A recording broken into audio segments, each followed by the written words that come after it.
Hey people, Shaman here for Shamanic Lodge. So I'm going to answer a couple questions that came in from comments of videos I did earlier. These questions are from Shaman Starseed. One of them is about getting stuck. Can you get stuck in a location? Yes, you can. I've been there. We can go along on our path and have these cool synchronicities coming along, and then all of a sudden, the project closes, or you want to move, other opportunities come up, but then everything keeps closing down. It's like, oh look, this is opening, and then like down. You make plans, it starts to go through, and then it doesn't, and you're wondering like what's happening. I'm like in some little whirlpool, just keep getting recycled in this location. Well, there's a couple of reasons for that. One, there might not be anything open for you to actually go to. You might not finish a process, so there's no real alignment for you to get into a place. There's another thing where, let's say you're on one project or go through one phase of life, and your personal resonance or your frequency kind of changes, your operating frequency, and now you have to go through this other realignment. And we have to remember that energetically we can change really fast. We can change our minds and make decisions really fast, but the physiology of the body and the rest of the environment takes a little while to catch up, and that's just how things work. When people are going through big growths, some people grow really fast and make big leaps and bounds. There could be all kinds of astrological reasons for it, or just serious work. And then you're going into these high level programs, or you went into these communities and you really did a lot of good work stacking up. I'm not really a believer in karma, but somewhat similar good points, or you got all this other stuff, good resonance coming to you, and then but nothing's available. It's like being overqualified for other things. And the thing that we joke about, what we call the shamanic flow, can actually be like that, to where it's like, well, yeah, you're really good, and you could do a lot for people. However, because of your operating frequency and the places that we have available, you're either overqualified, um, your personal power might be overwhelming for the people and the projects that are around or available at that time, and you could go in there. There's some chemicals that, like for instance, that just react with each other. They can't help but do that. And sometimes you can have like a project or another location going through different astrological aspects or other geomantic alchemical influences. And if you go there, you're just going to be that ignition source, to boom, send it off the chart. And sometimes you just need to be warehoused or stored someplace. Meanwhile, you're going through your funds and resources just trying to live. Um, Sometimes you can go to a place because of the way that it works out. This happened to me back in Detroit back in 2010 to 2011. I went from one really cool project that I knew wasn't going to last long, and bought a house for $2,000 in Detroit. Everything was going clicking so well. I'm like, oh man, I'm back in the jazz. This is awesome. Get up there, and all of a sudden I just felt like disconnected. I'm like, oh no. And then I could just feel this voice coming. It's okay. You're just going to be here a year. And long story about how I got there, what I did there, and so on. But a year later to the week, I was out of there and so happy about it. But I knew that I could not get anything. I was stuck there for at least a year, just draining my resources that I made from this other previously really cool project. And so I knew that. So I knew I just would be really wise with my cash and energies and so on, and just work on myself. And then the phase after that was awesome. And then that's um, 4 years later, man, I just had an awesome time going through Europe for 4 years.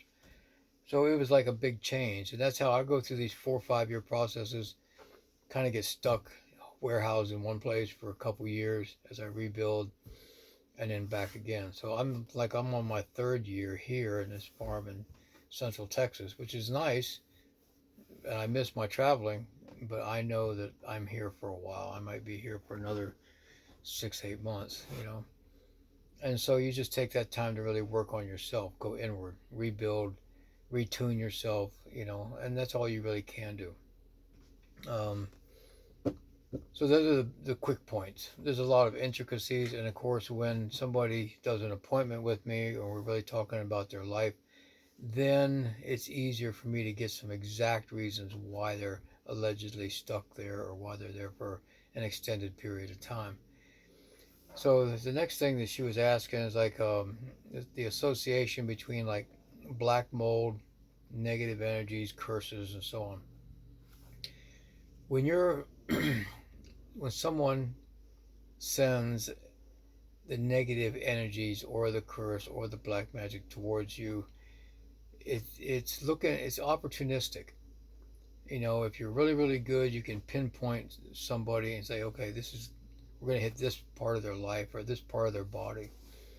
If you have some birth data on them and you can do a good chart, you can get a time to where really affect them at a really open, advantageous time for you, disadvantaged time for them, and plan that in your strategies, in your immediate tactics, but your long term strategy. When people have that good spiritual immune system going on, or their repulsive energy series is really working, and nothing's really sticking to them, they're just like Teflon when the negative energy comes in. One of the things that it does is bounces off, kind of ricochets onto weaker targets, and this is where if you have, especially if you have this group battling this group doing their stuff, and you have schools, daycares, other things in the middle, in between these roots of fire, so to speak, you can have that kind of collateral damage. And that's when other people step in and go, okay, you two groups, you got to stop this because these things are happening, or you're both going to qualify as targets. Things that can happen with people that aren't that good and aren't that precise, it'll bounce off the target, resonate around the target is another one, and then kind of like mutate. If it's like what I would call an uncontrolled charge, and it's like energetically be like a Molotov cocktail. You kind of like they throw it and it breaks. It misses the target, breaks, but then burns this other stuff. And so you get these people who are like real amateurs sending out these uncontrolled charges, missing their target, but polluting an atmosphere or the environment around them. Making that kind of a collateral damage. Um, and that kind of happened to me last year. I was in another travel trailer. I've been in and out of this thing for a couple years. I loved it. Had great memories in there. But I could feel somebody really zeroing in on me, last year. And then all of a sudden there was this like massive mold everywhere, and finally we had to get rid of it. I had to move out. I was in a tent and a hammock for a while until we got this place. And it was just a real shitty work. Amateurs can still get lucky. Amateurs can still do, some damage. Amateurs, you know, are a nuisance more than anything. But lucky enough, they're easy to take care of and, kind of get wiped out. Sometimes you just have to show people who you are. Okay. So the Shaman Starseed is like, yeah, that can happen.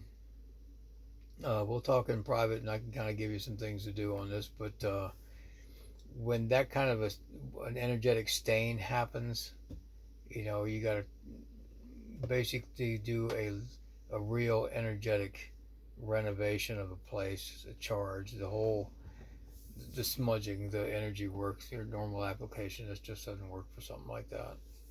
Because that's what that's done is that's harnessed another life force energy, and using that to grow, to create this other. It's like a bioweapon, kind of like a spiritual bioweapon, I guess you could say. Um, and the mold's probably the most.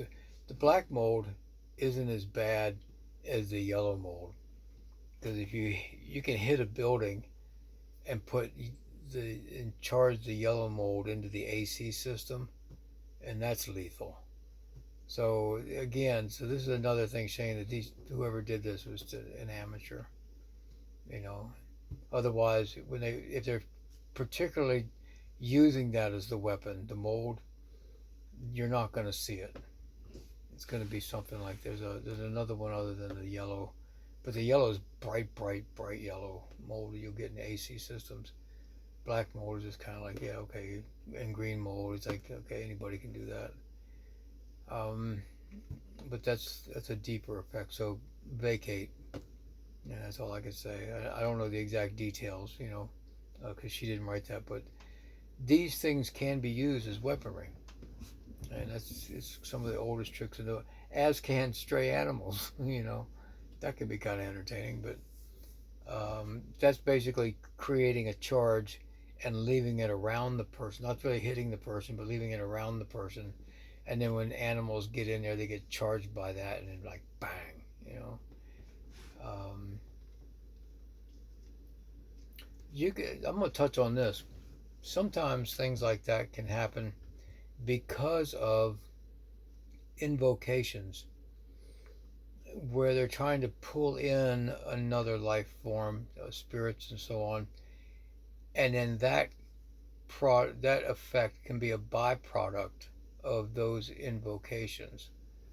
I just had a feeling to bring that in because it reminds me of a project in Swannanoa, North Carolina, um, where Joseph he built a peace chamber. He and I and a few other people got some visions from these off-world beings to build these structures and so on.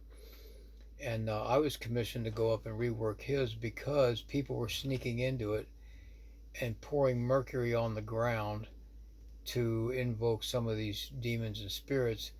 And this is in North Carolina. He's in Arizona suffering from mercury poisoning, but they couldn't find anything in his system.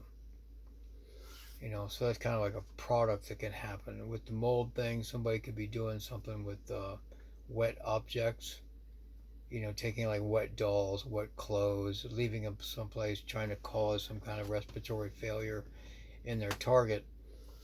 But there's some kind of a connection between this other place that's growing the mold and the practitioner and their target.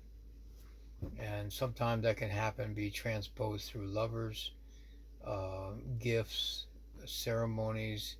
These energy signatures just kind of get hitchhiked onto somebody.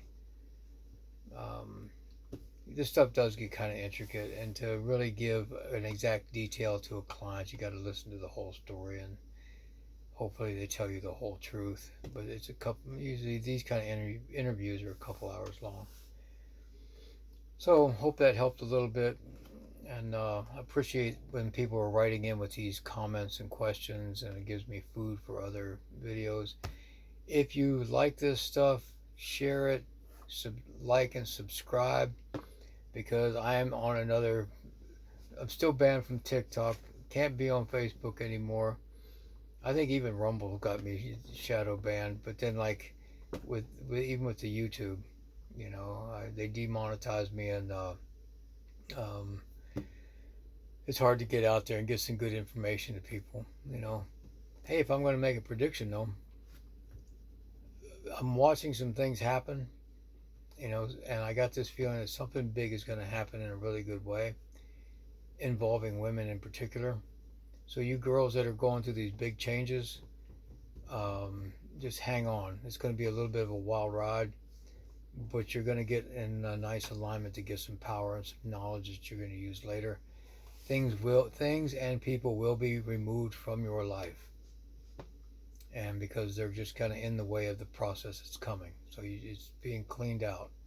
Sorry, but you signed up for this trip, and this is part of it. So hang in there.